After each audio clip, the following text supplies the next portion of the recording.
Hi hello friends, welcome back to my channel. ಎಲ್ಲರೂ ಹೇಗಿದ್ದೀರಾ? I hope ಎಲ್ಲರೂ ಚೆನ್ನಾಗಿದ್ದೀರಾ ಅಂತ ಅಂದ್ಕೊಳ್ತೀನಿ. ಹಾಗೆ ಇವತ್ತಿನ ಬ್ಲಾಗ್ನ ಶುರು ಮಾಡ್ತಾ ಇದ್ದೀನಿ ಫ್ರೆಂಡ್ಸ್. ಹಾಗೆ ಫ್ರೆಂಡ್ಸ್, ಏನಂತ ಹೇಳಿದ್ರೆ ವೈಫೈ ಸರಿಗೆ ವರ್ಕ್ ಆಗ್ತಾ ಇಲ್ಲ. ಸೊ ಹಾಗಾಗಿ ಕಂಪ್ಲೇಂಟ್ ಮಾಡಿದ್ವಿ ಅವರಿಗೆ, ಕಸ್ಟಮರ್ ಕೇರ್ಗೆ. ಸೊ ಅವರು ಬಂದು ನೋಡ್ತೀನಿ ಅಂತ ಹೇಳಿದರು. ಮತ್ತು ಬೆಳಿಗ್ಗೆ ಅಷ್ಟರಲ್ಲಿ ಚೆನ್ನಾಗಿ ವರ್ಕ್ ಆಗ್ತಾಯಿತ್ತು. ಅವ್ರು ಬರ್ತೀನಿ ಅನ್ನೋ ಸಮಯಕ್ಕೆ ನಾನೇನಂತ ಹೇಳಿದೆ ಅವರಿಗೆ, ಸರಿಯಾಗಿ ವರ್ಕ್ ಆಗ್ತಾ ಇದೆ, ನೀವು ಏನು ಬರೋದು ಬೇಡಿ ಬಿಡಿ ಸರ್ ಅಂತ ಹೇಳಿದೆ. ಬಟ್ ಅವ್ರು ಕಾಲ್ ಮಾಡಿದ ಒಂದು ಹಾಫ್ ಆನ್ ಅವರ್ಗೆ ಮತ್ತೆ ನೆಟ್ವರ್ಕ್ ಕೊಟ್ಟೋಗ್ಬಿಟ್ಟಿದ್ದೆ, ಸಿಗ್ತಾನೆ ಇಲ್ಲ ಕನೆಕ್ಷನ್ನು. ಸೊ ಹಾಗಾಗಿ ಮತ್ತೆ ಕಾಲ್ ಮಾಡಿದ್ದೆ ಇವಾಗ ಅವರಿಗೆ, ಬರ್ತೀನಿ ಅಂತ ಹೇಳಿದರು. ಸೊ ನಾವು ಅವ್ರಿಗೋಸ್ಕರನೇ ವೆಯ್ಟ್ ಮಾಡ್ತಾ ಇದ್ದೀವಿ. ಆಗಲೇ ಸಮಯ ಆಗಿದೆ, ಈವ್ನಿಂಗ್ ಆಗಿದೆ. ನಾನು ಮತ್ತು ಹಸ್ಬೆಂಡ್ ಆಗಲೇ ಟೀ ಮಾಡ್ಕೊಂಡು ಕುಡಿತಾ ಇದ್ವಿ. ವೆದರ್ ಅಂತೂ ಒಂದೆರಡು ದಿನ ಬಿಸಿಲು ಬಂದಿದೆ ಅಷ್ಟೇ ಫ್ರೆಂಡ್ಸ್. ಹೆಂಗಿದೆ ಅಂದರೆ ಇನ್ನೂ ಚಳಿ ಚಳಿ ಅಂತ ಅನ್ನಿಸ್ತಾ ಇದೆ. ಫುಲ್ಲು ತಣ್ಣಗಿದೆ ವೆದರು, ಸಿಕ್ಕಾಪಟ್ಟೆ. ಬಿಸಿಲು ಅಂತೂ ಇಲ್ಲವೇ ಇಲ್ಲ. ಇವತ್ತು ಸ್ವಲ್ಪನಾದರೂ ಬಿಸಿಲು ಬರುತ್ತೆ ಅಂತ ಅಂದ್ಕೊಂಡಿದ್ವಿ, ಬಿಸಿಲೇ ಬಂದಿಲ್ಲ. ಸೊ ಇವಾಗ ನಾವು ಅವ್ರ ವೈಫೈ ಅವ್ರಿಗೋಸ್ಕರನೇ ವೆಯ್ಟ್ ಮಾಡ್ತಾ, ನಾನು ಹಸ್ಬೆಂಡ್ ಮಾತಾಡ್ಕೊಂಡು ಟೀ ಕುಡಿತಾ ಅದನ್ನೇ ಹೇಳ್ತಾ ಇದ್ವಿ. ಅಲ್ಲ, ಇವಾಗ ತಾನೇ ಪಾಪ ಅವರು ಜಸ್ಟ್ ಬಂದಿದ್ರು, ಇನ್ನೇನೋ ನಿಯರ್ ಹತ್ತತ್ರ ಮನೆ ಹತ್ರನೇ. ನಾವು ವರ್ಕ್ ಆಗ್ತಿದೆ ಬೇಡ ಅಂತ ಅಂದ್ಬಿಟ್ವಿ. ಅವ್ರಿಗೆ ಹೇಳಿದ ಒಂದು ಅರ್ಧ ಗಂಟೆ ಅಷ್ಟೇ, ಮತ್ತು ಅದೇ ಪ್ರಾಬ್ಲಮ್. ನಿನ್ನೆ ಏನೋ ಒಂಥರ ಗ್ರೀನ್ ಕಲರ್ ಸಿಗ್ನಲ್ ಒಂದೇ ಒಂದು ಬರ್ತಾಯಿತ್ತು. ಇವತ್ತು ಅದೇ ಪ್ರಾಬ್ಲಮ್ ಶುರುವಾಗ್ಬಿಟ್ಟು, ಮತ್ತು ಇವಾಗಲೂ ಅದೇ ಪ್ರಾಬ್ಲಮ್ ಸ್ಟಾರ್ಟ್ ಆಗಿಬಿಟ್ಟು ನೆಟ್ವರ್ಕ್ ಸಿಗ್ತಾ ಇಲ್ಲ. ನೋಡೋಣ ಬಂದು ಎಷ್ಟೊತ್ತಿಗೆ ರೆಡಿ ಮಾಡ್ತಾರೆ ಏನು ಅಂತ ಹೇಳಿ. ನಿಮಗೆ ಗೊತ್ತು, ನಮ್ಗೆ ಯೂಟ್ಯೂಬ್ಗೆಲ್ಲ ವೀಡಿಯೋಸ್ ಎಲ್ಲ ಬ್ಲಾಗ್ನ ಅಪ್ಲೋಡ್ ಮಾಡಬೇಕಂತ ಹೇಳಿದ್ರೆ ವೈಫೈ ಇರಲೇಬೇಕು ಫ್ರೆಂಡ್ಸ್. ರಮ್ಯಾ ಏನು ಹೇಳ್ತಾ ಇಲ್ಲ ಅಂದರೆ, ಗ್ರಾಸರೀಸ್ನೆಲ್ಲ ಸ್ಟೋರ್ ಮಾಡೋದಕ್ಕೆ ಕಂಟೈನರ್ಗಳನ್ನ ಬುಕ್ ಮಾಡು ಅಂತ ಹೇಳ್ತಾ ಇದ್ಲು. ಅವಳು ಸ್ವಲ್ಪ ಬಿಸಿ ಇರ್ತಾಳಲ್ವಾ ಡ್ಯೂಟಿಗೆಲ್ಲ ಹೋಗೋದಕ್ಕೆ ಅಂತ ಹೇಳ್ಬಿಟ್ಟು. ಸೊ ನಾನು ಸ್ವಲ್ಪ ಫ್ರೀ ಇತ್ತಲ್ಲ ಅಂತ ಹೇಳಿ ಅವಳಿಗೆ ಗ್ಲಾಸ್ದು ಕಂಟೈನರ್ಗಳನ್ನ ಒಂದಷ್ಟು ಸ್ಕ್ರೀನ್ಶಾಟ್ ಅಲ್ಲ, ಲಿಂಕ್ನ ಶೇರ್ ಮಾಡ್ತಾ ಇದ್ದೆ ಅಮೆಝಾನಲ್ಲಿ ಎಲ್ಲ ನೋಡಿಬಿಟ್ಟು. ಕೆಲವೊಂದಷ್ಟು ಅವಳಿಗೆ ಸಮಯ ಇರಲ್ವಲ್ಲ, ಸೊ ಹಾಗಾಗಿ ನನಗೆ ಬುಕ್ ಮಾಡು ಅಂತ ಹೇಳ್ತಾ ಇದ್ಲು. ಅದಷ್ಟೇ ಅಲ್ಲದೆ ಚಿಂಟುಗೋಸ್ಕರ ಅಂತ ಅಂದ್ಬಿಟ್ಟು ನಾನು ವಾಟರ್ ಬಾಟಲ್ ಕೂಡ ಬುಕ್ ಮಾಡಿದ್ದೆ ಅಲ್ವಾ, ಅದು ಬೇಕು ಅಂತ.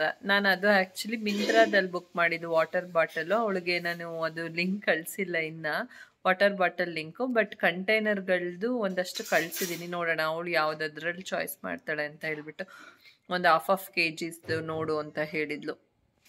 ಸೊ ಇಷ್ಟೊತ್ತು ಅದನ್ನೇ ಮಾಡ್ತಾ ಇದ್ದೆ. ಒಂದು ಹಾಫ್ kgದು ಕಂಟೈನರ್ಗಳು, ಅದು ಗ್ಲಾಸ್ ಕಂಟೈನರ್ಗಳನ್ನ ಸೆಲೆಕ್ಟ್ ಮಾಡಿದ್ದೀನಿ. ಅವಾಗಲೂ ಸ್ವಲ್ಪ ಹೆದರ್ಕೊಳ್ತಾ ಇದ್ವಿ, ಏನು ಹರಿಬರಿನಲ್ಲಿ ಎಲ್ಲಿ ಗ್ಲಾಸ್ ಕಂಟೈನರ್ಗಳು ಹೊಡೆದಾಕ್ಬಿಡ್ತೀವಪ್ಪ ಅಂತ. ಬಟ್ ಹಂಗೆ ಅಂತ ಅಂದ್ಕೊಂಡ್ರೆ ಯೂಸ್ ಮಾಡೋದಕ್ಕೆ ಆಗೋದೇ ಇಲ್ಲ ಅಂತ ಅಂದ್ಬಿಟ್ಟು, ನಾನು ಲಾಸ್ಟ್ ಟೈಮ್ ನಿಮಗೆ ಗೊತ್ತು ಆಲ್ರೆಡಿ ನಾನು ತೋರಿಸಿದ್ದೆ, ನಾನು ತೊಗೊಂಡಿರುವಂಥ ಕಂಟೈನರ್ಸ್ಗಳನ್ನೆಲ್ಲ ನಿಮಗೆ ತೋರಿಸಿದ್ದೆ. ಸೊ ಅವಳಿಗೂ ಕೂಡ ಈ ಸಲ ಏನಿಲ್ಲ ಯೂಸ್ ಮಾಡು ಅಂತ ಅಂದ್ಬಿಟ್ಟು ಗ್ಲಾಸ್ ಕಂಟೈನರ್ಗಳನ್ನೇ ಬುಕ್ ಮಾಡು ಅಂತ ಅಂದ್ಬಿಟ್ಟು ಅದರದ್ದು ಲಿಂಕ್ ಎಲ್ಲ ಶೇರ್ ಮಾಡಿದ್ದೀನಿ, ಕೆಲವೊಂದಷ್ಟು ಸೆಲೆಕ್ಟ್ ಮಾಡಿ.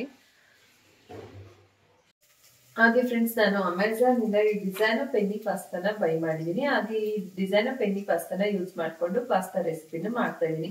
ಇದು ಬಂದು 100% durum wheat, no maida, no colour, no trans fat, ಹಾಗೆ ತುಂಬಾನೇ ಹೆಲ್ದಿ ಆಗಿದೆ. ಸೊ ಹಾಗಾಗಿ ನಾವು ಇದನ್ನ ಆರಾಮ್ಸೆ ಯೂಸ್ ಮಾಡ್ಕೊಳ್ಬಹುದು. ತುಂಬಾ ನ್ಯಾಚುರಲ್ ಆಗಿರೋದ್ರಿಂದ ಮಕ್ಳಿಗೂ ಕೂಡ ನಾವು ಆರಾಮ್ಸೆ ಮಾಡ್ಕೊಳ್ಬಹುದು. ಹಾಗೆ ಅಗ್ಯಾರೋ ಎಲೆಕ್ಟ್ರಿಕ್ ರೈಸ್ ಕುಕ್ಕರ್ನ ಯೂಸ್ ಮಾಡಿಕೊಂಡು ಈ ಒಂದು ಪಾಸ್ತಾ ರೆಸಿಪಿನ ಮಾಡ್ತಾಯಿದ್ದೀನಿ. ಹಾಗೆ ಡಿಸೈನರ್ ಆಲಿವ್ ಆಯಿಲ್ನ ಯೂಸ್ ಮಾಡ್ಕೊಂಡು ಕೂಡ ಪಾಸ್ತಾ ಮಾಡ್ತಾಯಿದ್ದೀನಿ. ಈ ಆಲಿವ್ ಆಯಿಲ್ನ ಮಾಡಿರೋದು ಸ್ಪೇನ್ನಲ್ಲಿ ಪ್ರೀಮಿಯಂ ಕ್ವಾಲಿಟಿ ಆಲಿವ್ಸ್ನ ಯೂಸ್ ಮಾಡಿಕೊಂಡು ಈ ಆಯಿಲ್ನ ಮಾಡಿದ್ದಾರೆ. 75% ಆಫ್ ಮ್ಯಾನುಸ್ಯಾಚುರೇಟೆಡ್ ಫ್ಯಾಟಿ ಆ್ಯಸಿಡ್ ಇದರಲ್ಲಿದೆ. ಹಾಗೆ healthy fat, zero cholesterol, free of trans fat, ಹಾಗೆ ರಿಚ್ ಇನ್ ಆ್ಯಂಟಿ ಆಕ್ಸಿಡೆಂಟ್ಸ್. ಹಾಗೆ ಫ್ರೆಂಡ್ಸ್, ಈ ಒಂದು ಪಾಸ್ತಾನ ನಾವು ಮಾರ್ನಿಂಗ್ ಬ್ರೇಕ್ಫಾಸ್ಟ್ ಆಗಿ ಕೂಡ ಮಾಡ್ಕೊಳ್ಬೋದು. ಅದಷ್ಟೇ ಅಲ್ಲದೆ ಈವ್ನಿಂಗ್ ಟೈಮಲ್ಲಿ ಏನಾದರೂ ಸ್ನ್ಯಾಕ್ಸ್ ತಿನ್ನಬೇಕಪ್ಪ ಅಂತ ಅನ್ನಿಸ್ತಿರುತ್ತೆ. ಅಂಥ ಸಮಯದಲ್ಲಿ ನಾವು ಸ್ನ್ಯಾಕ್ಸ್ ಆಗಿ ಕೂಡ ಈ ಒಂದು ಪಾಸ್ತಾನ ಮಾಡ್ಕೊಳ್ಬೋದು. ಹಾಗೆ ಫ್ರೆಂಡ್ಸ್, ಹೊರಗಡೆ ಮಳೆ ಬರ್ತಾ ಇದೆ, ನೋಡ್ತಾ ಇರ್ಬೋದು. ಸೊ ಇವಾಗ ನಾನು ಕಿಚನ್ಗೆ ಹೋಗ್ತಾ ಇದ್ದೀನಿ. ಹಸ್ಬೆಂಡ್ ಕೇಳ್ತಾಯಿದ್ರು ಏನಾದರೂ ಚಳಿಗೆ ಮಾಡಿಕೊಡೆ ಅಂತ ಅಂದ್ಬಿಟ್ಟು. ನಾನು ಏನು ಮಾಡೋದು ಅಂತ ಯೋಚನೆ ಮಾಡ್ತಾಯಿದ್ದೆ, ಏನಪ್ಪ ಮಾಡೋದು ಅಂತ ನಂಗೆ ಅಷ್ಟು ಐಡಿಯಾ ಬರ್ತಾ ಇರಲಿಲ್ಲ. ಏನು ಮಾಡೋದು ಅಂತ. ಆಮೇಲೆ ನೆನಪಾಯಿತು, ನಾವು ಅವತ್ತು ಉತ್ನಳ್ಳಿ ಅಮ್ಮನ ದೇವಸ್ಥಾನಕ್ಕೆ ಹೋಗಿದ್ವಿ ಅಲ್ವಾ. ಸೊ ಅವತ್ತು ಬರ್ತಾ ನಾವು ಕಡಲೆಪುರಿ ಎಲ್ಲ ತೊಗೊಂಡು ಬಂದಿದ್ವಿ.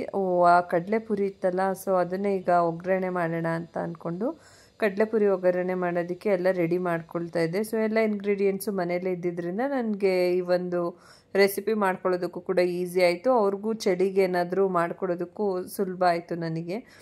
ನೋಡಿದೆ ಎಲ್ಲ ಕೊಬ್ಬರಿ, ಅದು ಕೊಬ್ಬರಿ ಇದೆಯಾ, ಮತ್ತು ಸ್ವಲ್ಪ ಕಡಲೆಕಾಯಿ ಬೀಜ, ಕಡಲೆ ಎಲ್ಲ ಮನೇಲಿರೋದೇ ಐಟಮ್ಸು. ಸೊ ಬೇಗನೂ ಆಗುತ್ತೆ ಅಂತ ಅಂದ್ಬಿಟ್ಟು ಮೊದಲಿಗೆ ನಾನು ಪುರಿನ ಬಿಸಿ ಮಾಡ್ಕೊಬಿಡ್ತೀನಿ. ಸ್ವಲ್ಪ 1 ಟೇಬಲ್ ಸ್ಪೂನಷ್ಟು ಆಯಿಲ್ ಹಾಕ್ಬಿಟ್ಟು ಅದಕ್ಕೆ ಸ್ವಲ್ಪ ಚಿಲ್ಲಿ ಪೌಡರು ಹಾಕಿ ಸ್ವಲ್ಪ ಅರಿಶಿನ, ಅಂದರೆ 1 ಟೇಬಲ್ ಸ್ಪೂನಷ್ಟು ಚಿಲ್ಲಿ ಪೌಡರು, 1/4 ಟೇಬಲ್ ಸ್ಪೂನಷ್ಟು ಅರಿಶಿನ ಹಾಕ್ಬಿಟ್ಟು ಅದರಲ್ಲಿ ಎಣ್ಣೆಲಿ ಫ್ರೈ ಮಾಡಿಬಿಟ್ಟು ಅದು ಕಡಲೆಪುರಿ ಹಾಕ್ಬಿಟ್ಟು ಚೆನ್ನಾಗಿ ಫ್ರೈ ಮಾಡಿಕೊಂಡ್ರೆ ಕಡಲೆಪುರಿ ಸ್ವಲ್ಪ ಗರಂ ಗರಂ ಆಗಬೇಕು.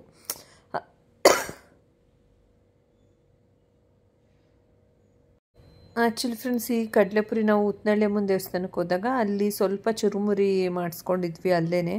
ಸೊ ಇನ್ನು ಸ್ವಲ್ಪ ಕಡಲೆಪುರಿ ತೊಗೊಂಡು ಬಂದಿದ್ವಿ ಯಾವುದಾದ್ರೂ ಜಾತ್ರೆಗೆ ಮತ್ತು ದೇವಸ್ಥಾನಗಳಿಗೆಲ್ಲ ಹೋದಾಗ. ಅದೊಂಥರ ಕಡಲೆಪುರಿ, ಖರ್ಜೂರ, ಚೋಚು ಎಲ್ಲ ತೊಗೊಬರೋದು ಒಂಥರ ಅನಿಸುತ್ತೆ. ಆ ವೈಬೇ ಒಂಥರ ಇರುತ್ತೆ ಫ್ರೆಂಡ್ಸ್. ನಾವು ಚಿಕ್ಕವ್ರು ಇರಬೇಕಾದ್ರೆ ಅಜ್ಜಿ ಮನೆಗೆ ಹೋಗ್ತಿದ್ವಿ, ಅಲ್ಲೆಲ್ಲ ಜಾತ್ರೆ ನಡೆಯೋದು. ಅಂದರೆ ನಮ್ಮೂರ ಪಕ್ಕ ಕಪ್ಪಡಿ ಕ್ಷೇತ್ರ ಇದೆ, ಅಲ್ಲಿಗೆಲ್ಲರೂ ಹೋಗೋರು. ಜಾತ್ರೆ ನಡೆಯುತ್ತೆ ಯುಗಾದಿ ಸಮಯದಲ್ಲಿ. ಸೊ ಅಂಥ ಸಮಯದಲ್ಲಿ ಅಲ್ಲಿಗೆಲ್ಲ ಹೋದರೆ ಜಾತ್ರೆಗಳು, ಚುಂಚನಕಟ್ಟೆ ಜಾತ್ರೆ ಮತ್ತು ಕಪ್ಪಡಿ ಜಾತ್ರೆ ಅಂತೆಲ್ಲ ನಡೀತಾಯಿತ್ತು. ಸೊ ಅಲ್ಲಿ ಜಾತ್ರೆಗಳು ನಡೆದ್ರೆ ನಮ್ಮ ಅಜ್ಜಿ ಅವರೆಲ್ಲ ಫುಲ್ಲು ಅಲ್ಲಿ ಜಾತ್ರೆಗೆಲ್ಲ ಹೋಗಿ ಜಾವಣ, ಅದು ಸ್ಮೆಲ್ಲೇ ಒಂಥರ ಚೆನ್ನಾಗಿರುತ್ತೆ ಫ್ರೆಂಡ್ಸ್. ಜಾವಣದ್ದು ಹೂವದು ಅಷ್ಟು ಚೆನ್ನಾಗಿರುತ್ತೆ. ಅದು ದೇವ್ರ ಮೇಲೆ ಎಸಿತಾರೆ ನೋಡಿ ಜಾವಣ, ಅದ್ರ ತೊಗೊಬರೋರು, ಅದು ಸ್ಮೆಲ್ ಚೆನ್ನಾಗಿರೋದು. ಅದಾದಮೇಲೆ ಕಡಲೆಪುರಿ ತೊಗೊಬರೋರು, ಕಡಲೆಪುರಿ ಜೊತೆಗೆ ಖರ್ಜೂರ ತೊಗೊಂಡು ಬರೋದು, ಅದ್ರ ಜೊತೆಗೆ ಸ್ವೀಟು, ಅಲ್ಲಿ ಜಾತ್ರೆ ಸ್ವೀಟ್ಗಳು ತೊಗೊಂಡು ಬರೋರು. ಎಷ್ಟು ಸಂಭ್ರಮ, ಎಷ್ಟು ಖುಷಿ ಅಂದರೆ ನಮಗೆ. ಅದ್ರ ಜೊತೆಗೆ ಚೋಚು, ಅದು ಖಾರ ಅಂತಲೇ ಕರಿತಾ ಇರೋದು, ಕಡಲೆಪುರಿ ಖಾರ, ಅದು ಸಣ್ಣದು ದಪ್ಪದು, ಅದ್ರ ಜೊತೆಗೆ ಕಡಲೆಕಾಯಿ ಬೀಜ ಮಸಾಲೆಯಿಂದ ಮಾಡಿರೋದು ಒಂದಷ್ಟು. ಆಮೇಲೆ ಜಾತ್ರೆ ಸ್ವೀಟ್ಸ್ಗಳು ಅದೆಲ್ಲ ತೊಗೊಂಡು ಬಂದ್ಬಿಡೋರು. ನಮ್ಗೆ ಅವತ್ತು ತೊಗೊಬಂದಾಗ ಆ ಜಾವಣದ ಸ್ಮೆಲ್ ಜೊತೆಗೆ ಆ ಕಡಲೆಪುರಿ ಅದೆಲ್ಲ ವಾತಾವರಣ ಹೆಂಗೆ ಅನಿಸೋದು ಅಂತ ಅಂದರೆ ತುಂಬ ಖುಷಿ ಅನಿಸೋದು ಅವಾಗ. ಅದೆಲ್ಲ ನೆನಪಾಗುತ್ತೆ ನಮಗೆ. ಬಟ್ ಆ ಥರ ಇವಾಗ ಬರೋದೇ ಇಲ್ಲ, ಆ ಸಿಚುವೇಶನ್ನೇ ಇಲ್ಲ ನಮಗೆ ಈಗ. ಅದು ನಾವು ಜಾತ್ರೆಗೆ ಆ ಫೀಲೇ ಇಲ್ಲ ಇವಾಗ.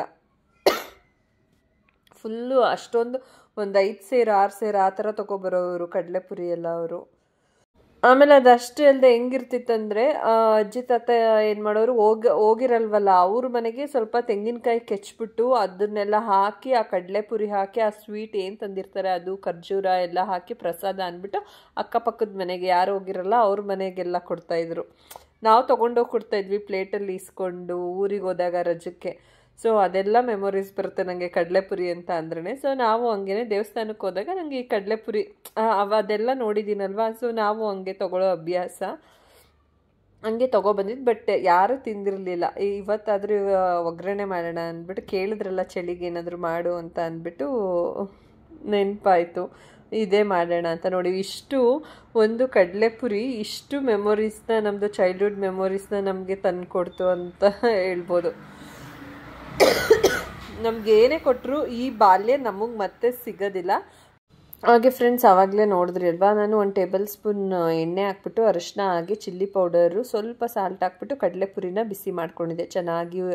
ಅಂದರೆ ಅದು ಚೆನ್ನಾಗಿ ಪುಡಿ ಆಗಬೇಕು, ಕಡಲೆ ಗರಂ ಗರಂ ಆಗೋ ಥರ ಮಾಡ್ಕೊಂಡಿದ್ದೆ. ಇವಾಗ ಅದೇ ಬಾಣಲಿಗೆ ನಾನು ಅದನ್ನು ಬಿಸಿ ಮಾಡ್ಕೊಂಡಾದ್ಮೇಲೆ ಮತ್ತೆ 1 ಟೇಬಲ್ ಸ್ಪೂನಷ್ಟು, 1 ರಿಂದ 2 ಟೇಬಲ್ ಸ್ಪೂನಷ್ಟು ಎಣ್ಣೆ ಹಾಕಿಬಿಟ್ಟು ಕಡಲೆಕಾಯಿ ಬೀಜ ಹಾಗೆ ಬೆಳ್ಳುಳ್ಳಿ ಫ್ರೈ ಮಾಡ್ಕೊಳ್ತಾ ಇದ್ದೀನಿ. ಕಡಲೆಕಾಯಿ ಬೀಜ ಸ್ವಲ್ಪ ಚೆನ್ನಾಗಿ ರೋಸ್ಟ್ ಆಗಬೇಕು. ಈ ವೆದರ್ಗಂತೂ ಸೂಪರಾಗಿರುತ್ತೆ ಇದು, ಮಾಡಿ ಇಟ್ಕೊಂಡ್ಬಿಟ್ರೆ ಒಳ್ಳೆ ಸ್ನ್ಯಾಕ್ಸ್ ಇದು. ಸೊ ನಾನು ಅದ್ರ ಜೊತೆಗೆ ಕರಿಬೇವಿನ ಸೊಪ್ಪು ನಾವು ಎಷ್ಟು ಹಾಕ್ತೀವಿ ಅಷ್ಟು ಒಂಥರ ಟೇಸ್ಟ್ ಚೆನ್ನಾಗಿರುತ್ತೆ ಇದಕ್ಕೆ. ಸೊ ಇದೆಲ್ಲನೂ ನೀಟಾಗಿ ಫ್ರೈ ಮಾಡ್ಕೊಳ್ಬೇಕು.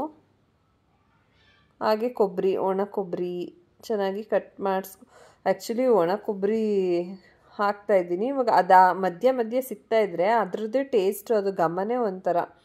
ಒಣ ಕೊಬ್ಬರಿ, ಕಡಲೆಕಾಯಿ ಬೀಜ, ಹುರ್ಗಡ್ಲೆ ಅದಷ್ಟು ಸಿಗ್ತಾ ಇರಬೇಕು.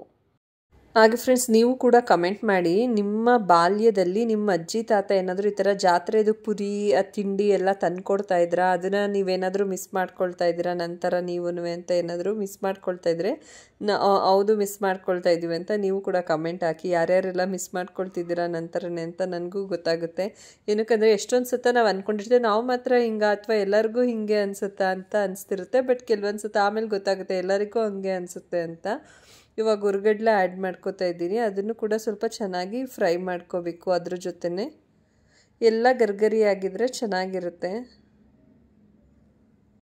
ಫೈನಲಿ ಏನಂದರೆ ಪುರಿ ಒಗ್ಗರಣೆಗೆ ಎಲ್ಲ ಮಸಾಲೆ ರೆಡಿ ಆಗಿದೆ. ಇವಾಗ ಜಸ್ಟ್ ನಾವು ಹುರಿದಿಟ್ಕೊಂಡಿರೋ ಪುರಿನ ಬಿಸಿ ಮಾಡಿದೀವಲ್ವ ಅದು ಸೇರಿಸ್ಕೊಳ್ಳೋದು.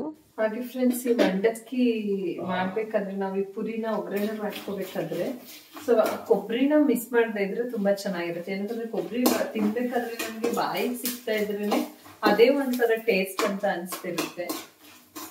ಆಕ್ಚುಲಿ ಏನಂದ್ರೆ ಕೊಬ್ಬರಿನ ನನ್ನ ಹಸ್ಬೆಂಡ್ ಕೊಬ್ಬರಿ ಇತ್ತು ಊರಿಂದ ತಗೊಂಡ್ ಬಂದಾಗ ತೆಂಗಿನಕಾಯಿ ಅದು ಕೊಬ್ಬರಿ ಆಗಿರೋದೆಲ್ಲ ಹಂಗೆ ಮೇಲೆ ಹಟ್ಟದ ಮೇಲೆ ಹಾಕಿ ಎತ್ತಿಡ್ಸ್ಬಿಟ್ಟಿದೆ. ಇವ್ರಿಗೆ ಏನಂತ ಹೇಳಿದ್ರೆ ಅದನ್ನ ಎಡಿಯೋದೇ ಕಷ್ಟ ಸುರಿಯೋದು. ನನ್ಗೆ ಆಕ್ಚುಲಿ ಅದು ಕಾಯಿ ಎಡಿಯೋದ್ರಲ್ಲಿ ಇಟ್ಕೊಳ್ತೀನಿ, ಬಟ್ ಕೊಬ್ಬರಿ ನನ್ಗೆ ಸ್ವಲ್ಪ ಎಡಿಯೋದ್ ಕಷ್ಟ, ಬರೋದೇ ಇಲ್ಲ ನನಗೆ, ತುಂಬಾ ಕಷ್ಟ ಅನ್ಸುತ್ತೆ. ಸೊ ಹಂಗಾಗಿ ನಾನು ಇವ್ರಿಗೆ ವೇಟ್ ಮಾಡ್ತಾ ಇದ್ದೆ. ಕೊನೆಗೆ ಜಗಳ ಮಾಡಿ ಎಡಿಲೇಬೇಕು ಅಂತ ಹೇಳಿ ಕೊಬ್ಬರಿ ಎಡ್ಸಿದೀನಿ ಈ ಪುರಿ ಒಗ್ಗರಣೆ ಮಾಡೋದಕ್ಕೋಸ್ಕರ ಅಂತ ಹೇಳಿ. ಸೊ ಎಲ್ಲ ಹುರಿದಿದ್ದಾಗಿದೆ, ಕಡಲೆ ಬೀಜ ಎಲ್ಲ ಪ್ರತಿಯೊಂದನ್ನು. ಇವಾಗ ನಾನು ಅದಕ್ಕೆ ಈ ಪುರಿನ ಫಸ್ಟ್ ನಾವು ಸ್ವಲ್ಪ ಎಣ್ಣೆ, ಖಾರದ ಪುಡಿ, ಒಂದ್ ಸ್ವಲ್ಪ ಅರಿಶಿನ ಎಲ್ಲ ಹುರಿದಿಟ್ಕೊಂಡಿದ್ವಲ್ವಾ, ಬಿಸಿ ಮಾಡಿ ಫುಲ್ ಗರಿಗರಿಯಾಗಿ ಇವಾಗ ಅದನ್ನ ಮಿಕ್ಸ್ ಮಾಡ್ಕೊಳ್ತಾ ಇದ್ದೀನಿ. ಈ ವೆದರ್ಗಂತೂ ತುಂಬಾ ಚೆನ್ನಾಗಿರುತ್ತೆ. ತುಂಬಾ ದಿನದಿಂದ ಮಾಡು ಅಂತ ಇದ್ರು, ನಂಗೆ ಮಾಡಕ್ ಆಗಿರ್ಲಿಲ್ಲ. ಸೊ ಫೈನಲಿ ಇವತ್ತು ಕಾಲ ಕೂಡ ಬಂದು ತುಂಬಾ ಸಿಂಪಲ್, ಬೇಗನೆ ಆಗುತ್ತೆ.